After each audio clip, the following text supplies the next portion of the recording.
Previously on the inventory. Now, I can't tell you who to believe or who not to believe. All I can do is ask.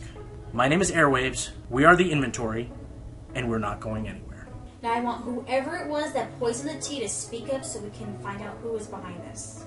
I see how it is. Well, looks like I'll have to find out who did this myself. Name's Freelance, uncoverer of the undercover. Seems the Orange has pegged you as some sort of conspirator, and I'm here to prove it, one way or the other. Okay, Hardcover, I'm just gonna ask you flat out. Did you put poison joke in my tea? Nope. Yes, you're right. I love practical jokes, but in all honesty, I never found poison joke to be that funny. Oh, hey, how about that reporter, Freelance, from the Manhattan Orange? Airwaves! He is here with us today to reveal the eerie and bizarre truth of the Bronies. What's up, Ponyville? This is DJ Pone3 live on the inventory on KPNY radio. And I just couldn't believe what that old geezer press release was saying about you. Hey, it's no problem. I'm always willing to show up for a good friend and fight for a good cause. You got more inside access to the station than I do. You wouldn't happen to have any idea who poisoned my tea.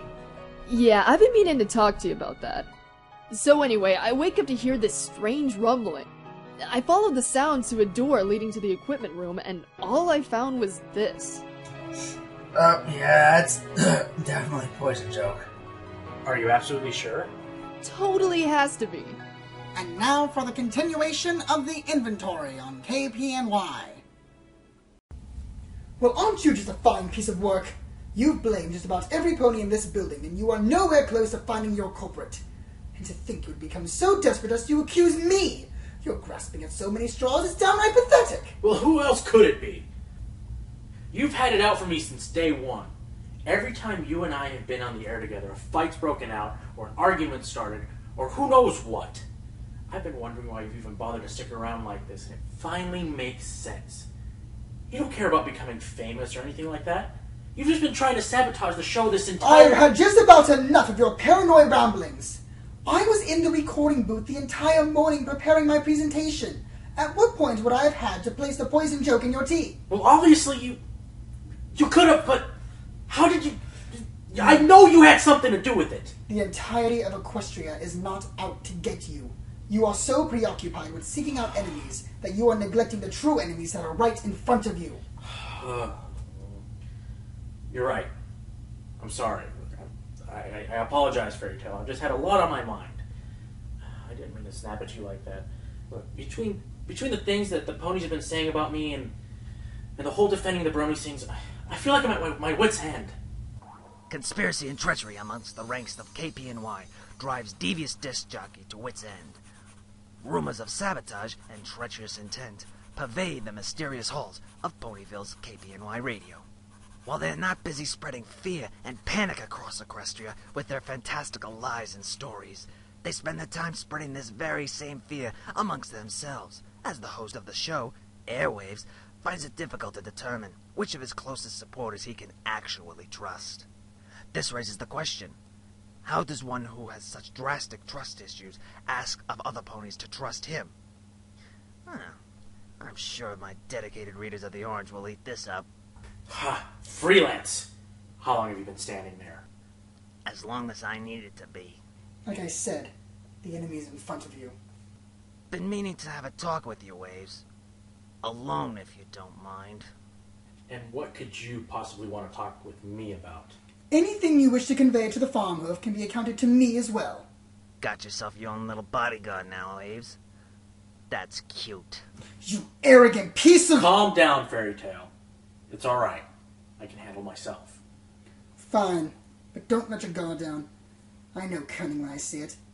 You best not try anything, Freelance. Ares is far stronger than his countenance suggests, and he likes to hit low. What's that supposed to mean? I have other obligations to attend to myself anyway. What obligations? I have to clean out Cover Story's desk. Huh? Why? I just... Never mind, forget it! That's his... Never mind. What is it you wanted to talk about, Freelance? I know we got off to a bad start. I admit it, it was rude of me to use your own show like that, and I'm sorry. I was doing my job. I didn't mean to offend you. I want us to start over, clean slate like. So to make it up to you, I want to help you. Help me?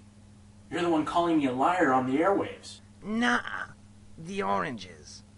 I was just paid to write it. Like I said, I apologize for my previous behavior. Hey, listen. You know you've been very busy asking every pony, trying to find out who tried to do you in.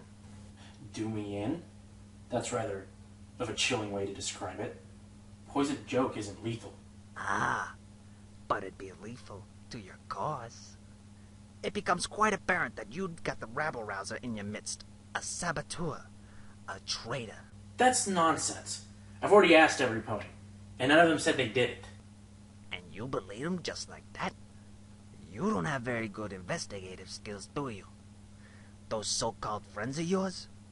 Only they have the access to your tea. Not I, not the major press, only them. It's the only thing that makes sense. Why in Celestia's glittering name would they try to do that to me, huh? After coming this far, they'd have no reason to betray me like that. I'm not so sure about that. There are a lot of organizations out there right now that would pay good money to see you off the air. Think about it. With all them bits, Curtain Call could retire from this 2-bit station. Cover Story could get his reputation back. Fairy Tale could jumpstart that droll life of his. Can't say I'd be able to peg what kind of kid FX would do with those bits. Hell, but even Hardcover could help open up that Canterlot University branch in Ponyville he always wanted. Alright, that's it.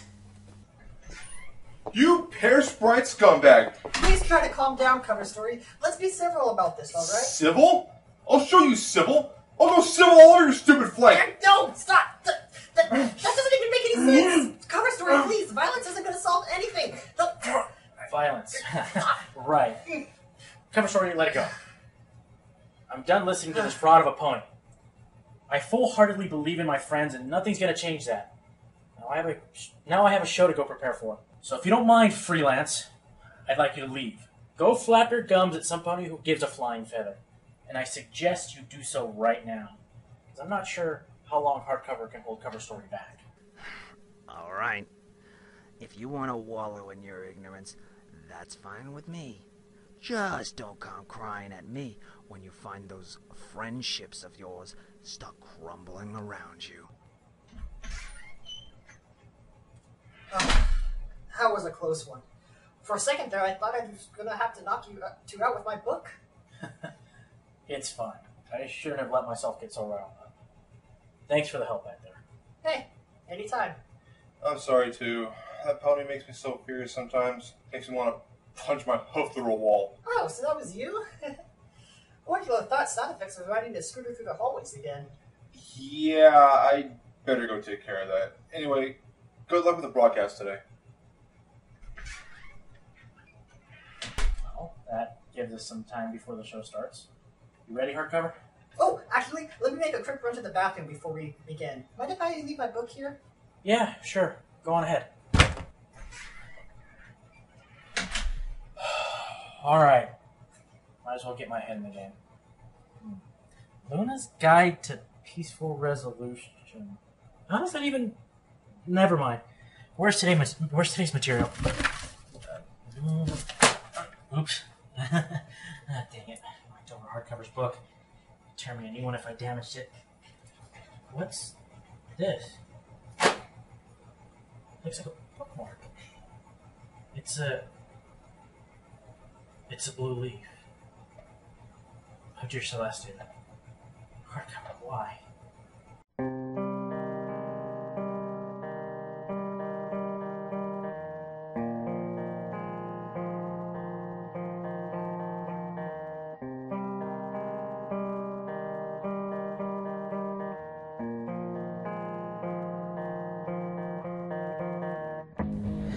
Hello, every pony and every brony to the inventory on KPNY Radio, Ponyville's radio. And if you're not listening to KPNY Radio, then odds are you're probably not listening to the radio. As always, I am your wonderful host, Airwaves, bringing you the latest of the Bronies Creations. Here with me today is Professor Hardcover, who's agreed to share with us yet another Brony-written story from his ever-expanding library, from his loft. Hardcover, could you please put that book down? Oh, we're on? Have you said the slogan yet? Yeah. So whenever you're ready, you So can... today, I have brought yet another amazing story from the Brony community entitled Trixie's Getting Back on Her Hooves. But the funny thing about this story is that it wasn't written by a single author. It was written by two. One named Godzilla Wolf, and the other being Shadow Raikou. Two authors? How does that work? Well, it could have been a number of ways. Could have been one does a certain set of characters and the other does another, or one person does one half while the other person does the other half of the story. But from what I could gather, they both had equal input throughout the entire story. Huh. Very interesting. Well, on to the story then. How does it start out? It starts out pretty interestingly. Twilight Sparkle and Spike are walking around Canterlot running errands for various ponies when she spots a pony who the town of Ponyville are all too familiar with. The great and powerful Trixie! Wait, you mean that crazy blue showmare who took over Ponyville and kicked Twilight out? Yeah, her! Boy, was that something else. That mare was downright psycho. Of course, it was only because she was under the influence of the evil Alicorn amulet. I'm not so sure. If you ask me, that whole cursed amulet thing was just a convenient shield. A pony needs to be held accountable for their actions, don't you think? Well, sure, I guess. But she did apologize afterwards. So, a pony can get away with anything if they just apologize. Interesting moral standard. Can no pony take responsibility anymore? You okay, Airwaves? You seem a bit, I don't know, off. I'm fine. Just a little tired, that's all. Plus, it's the lack of my tea. Haven't had some in a while. Just please continue with your present... Well, anyway, it seems that the story was written before the Bronies learned of Trixie's takeover of Ponyville, as they credit her being homeless and in the condition she's in to the Ursa Minor incident. Twilight offers her hospitality, which Trixie initially declines, but shortly after graciously accepts. However, Rainbow Dash isn't too keen on the idea. Why would she be opposed? Oh right! You were still in Cloudsdale during that incident. Well, Trixie came to Ponyville a while back to show off her magic, and in doing so, she brought up challengers from the audience under the notion that anything they could do, she could do better. Of course, Rainbow Dash, being the pony that she is, believed she could oblige, but was quickly routed by Trixie's wit. So essentially she was humiliated in front of an audience. There's some sweet karma there for you.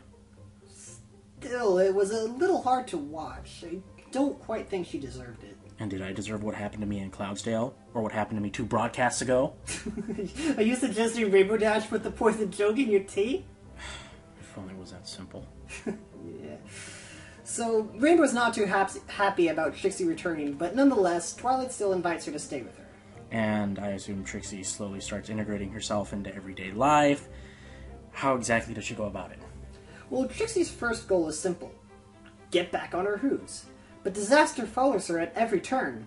A comedy of errors follows her as she tries numerous jobs, such as collecting chicken eggs at Fluttershy's cottage. When she gets attacked by a ninja chicken, then she tries sewing for Rarity, and she gets her mane stuck in the machine and it bursts into flames. Oh man, I couldn't walk past the sewing machine for weeks after reading that. Can you imagine how painful that must be? That does sound like that would be Reminds me of the time one of my college buddies and I played this one practical joke. He used his magic to turn the entire hoofball cart into rubbery, bouncy, and as soon as the players ran onto the field and they all started flying in the air. And the next week, we replaced the local flying team's usual with deodorant with super glue. It cost us the final race in the season and the entire campus was in an uproar. So in the end, I didn't think it was that funny. I kind of regret it, actually. But it seemed hilarious at the time, especially when this one bully got the blame for it. So as long as no one gets hurt, I love practical jokes. Hardcover! Can we please not talk about practical jokes? Please. But how do you like my stories from my college days? I'm just not in the mood, okay? If you say so. Well, After that, the story takes a bit of a turn, having Trixie following the Cutie Mark Crusaders into the Everfree forest. I'll let the listeners discover what happens from here, since this is when events start to get particularly interesting. Hey, great timing, hardcover. As you all know, it's that time in the show where we have to take a itty-bitty break. So here's a word from the wonderful business ponies who keep us going and some amazing brony music to go with it.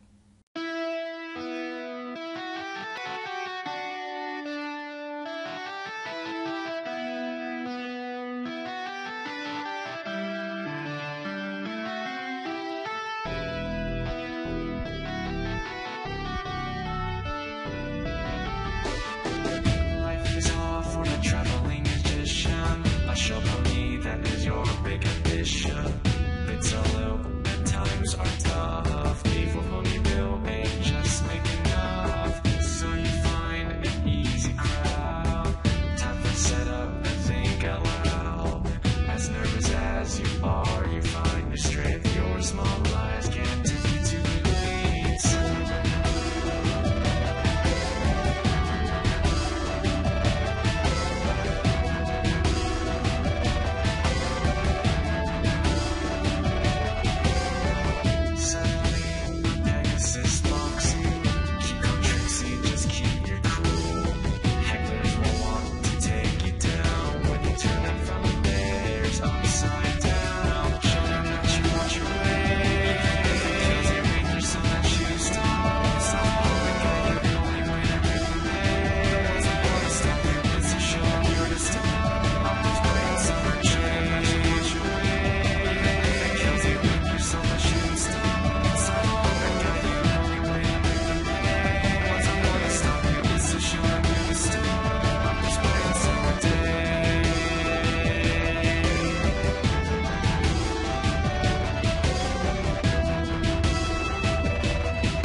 And now a word from all the ponies who keep paying us to work here.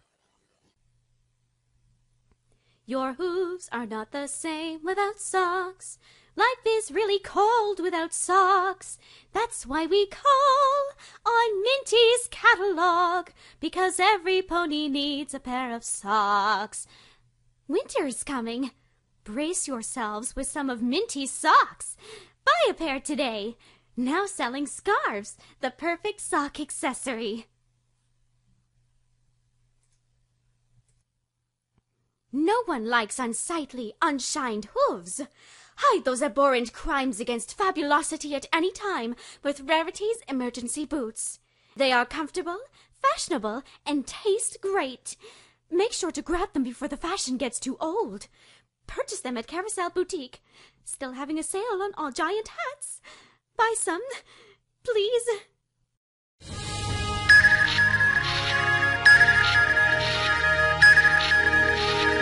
This is your local news at KPNY, and I'm your local correspondent, Press Release. Recent influx of ponies relocating from the Crystal Empire to Ponyville. Local residents, now curious of their new pony brethren, ask the question, what makes their coat glisten? Join us as we ask the most burning questions. The history and culture of their coats. Why do they shine? How much are they worth? And what do they taste like in a jewel cake? Details at 11. I'm Press Release.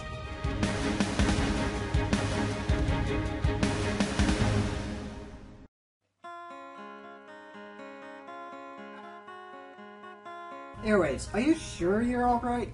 And I've noticed that you haven't looked me in the eye all broadcast. Must be your imagination or something. I'm not saying you did anything. I didn't say you were. Good, because I'm not. Well, that's good. Although, I admit I'm used to being blamed for stuff. And I always own up to it. Except for that one time I replaced one of my colleagues' chalk with itching powder. The time where I... And we're back on the air, and this is the inventory on KPNY Radio, Ponyville's Radio, where I assume you already know the slogan. Alright, hardcover. You had been explaining to us prior to the break of the premise behind the story, Trixie Gets Back on Her Hooves, by Godzilla Wolf and Shadow Raikou. What are some of the other selling points of this wonderful work? That's right. I still haven't talked about the antagonist yet. Checker Monarch. And oh, Celestia, is she good. Good? I thought you said that she was an antagonist. I did. Then why'd you say she's a good guy? No. I mean she's good at being bad. This pony is as nasty as they come. Okay, remember when I was talking to you about how Trixie goes to the Everfree forest? Well, she manages to get into Poison Joke, which I know doesn't need to be explained to you, but for everyone listening, Poison Joke is a blue plant that when it touches you... We know what it does, hardcover. Well, I'm telling the ponies who don't know about it. Anyway, Poison Joke is a plant that plays a horrible prank on you, and in Trixie's case, it reverted her age back to a filly. And not only that, her personality was reverted to that of a filly's as well. Specifically, her personality as a filly. Glad to see that it treats some better than what it did to me. Anyways, it's just a story. Her effects weren't real.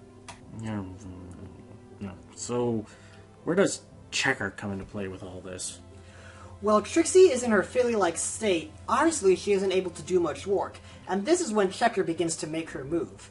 She begins a campaign of mischief, using her magic in order to turn the whole town against Trixie, with all of it culminating in a confrontation between Trixie and Rainbow Dash. Oh, a fight! Did Rainbow Dash get what was coming to her? I'll let the readers figure that one out. Even you'll have to flip through it. But anyway, there was one final part of the story that I wanted to go over. After everything that Trixie's been put through, she gets the idea to set up a public apology to the ponies of Ponyville for indirectly bringing the Ursa Minor to town. But her appearance is met with mixed reactions. Mixed reactions? Like some ponies forgave her and others didn't? Well, actually, I guess it wasn't that mixed. Trixie gets vegetables thrown at her and is booed off the stage before she can even apologize. And it's heavily implied that Checker Monarch threw the first vegetable. So, why is Checker so intent on ruining Trixie's good deeds? I won't tell you why, as it's a bit of a major plot point in the story. But what I can say is this. Checker Monarch is always waiting for Trixie at every turn. Just like some pony who has it out for me. What was that? I couldn't hear you. So what kind of tricks does she pull? Well, let's see, Trixie's trimming trees at Cheerlee's schoolhouse, and somehow bees get angered beyond belief and sting her and half the class. Wait, she sent bees after the foals? You weren't kidding when she said that she was good at being bad, but that's just crazy. You're telling me. I just can't help but get all goose pimply every time she does something. Yeah. I bet you feel a lot in common with a prankster like that. Oh, you know it. So everything now that Trixie tries to do fails miserably. And it's awful and sad. Checker will stop at nothing to further humiliate Trixie. Well, there has to be something that Trixie tries that doesn't go wrong. Right. I'm right that it goes wrong? Wrong. So it goes right. Right. Trixie's final attempt to right the wrongs of the past is to try and put on a play. And of course, Checker tries to get herself involved. Luckily, thanks to some of the friendships Trixie has made along the way, Checker's little ploy gets thwarted and the play goes off without a hitch. And based on what you said, I doubt that's the end of Checker. Right again, Airwaves. That's all I'm going to say, as the 3-part finale for the story is truly one heck of an ending. The entire story is a journey of redemption, earning friendships, and learning how to trust those friends in order to overcome your personal trials. Trusting in your friends to overcome your trials. You're right, Hardcover. That is an important lesson. Perhaps a lesson that's too easily forgotten. Mm-hmm. I agree.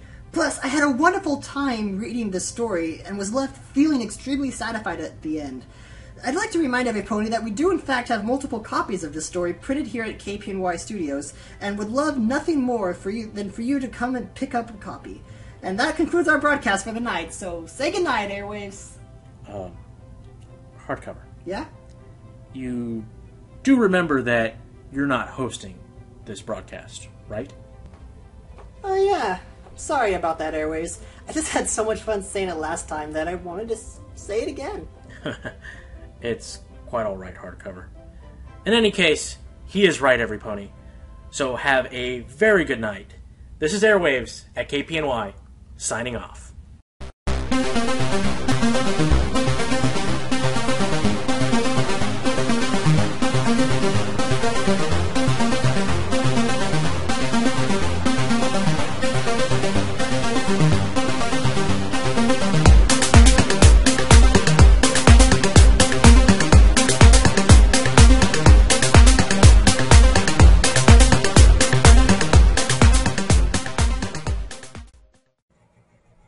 It can't be. It just can't be. There's got to be a logical explanation to this. There's just no way an Equestria could be Hardcover. Hey, Airways. Mind if I talk with you for a quick second? Hey, Airways, are you listening to me? Airways! Huh? What? Oh, it's you, Cover Story. Sorry, didn't hear you come in. You didn't? Is something wrong? No, it's just these, soundproof rooms and all that. Soundproof? Yeah, right. Have you heard how loud that door is? Anyway, I did what you asked. Asked what? You know, the blue leaf? How'd you know about the leaf? Because you told me about it. Remember? Vinyl Scratch found it outside the equipment room, and you sent me to investigate it? Oh, right. That blue leaf. What'd you find? So I came in early this morning before the station opened, got the keys from sound effects, but he told me not to question where he got them. So, in other words, there were curtain call keys. Yep. So anyway, I crept my way towards the equipment room, but I stopped as soon as I noticed the door was already wide open. It was open? Yeah, I saw some pony in there. I couldn't make out who it was at first, so I got a little closer, hid myself on the other side of the door, and snagged this picture with my camera. Check it out. It's Freelance. Yep. Don't know what he's doing, but it looks like he's messing around with the QED and the broadcasting equipment. Oh. Why would he need to do that? Whatever it is, he's probably up to no good. And with this picture, we can finally nail him. Whoa, there it is. Let's not jump to conclusions just yet. We need more evidence first. You have to support your claims with concrete proof. And I take it you're just the pony for the job. You know I'd never let a story slide. Just be careful. We don't even know what he's planning or if he's done anything to the QED. He might even have been the one who poisoned me. I'll be fine. Just don't lose focus, alright? I'll meet up with you again later. Alright. Thanks again, Coach George.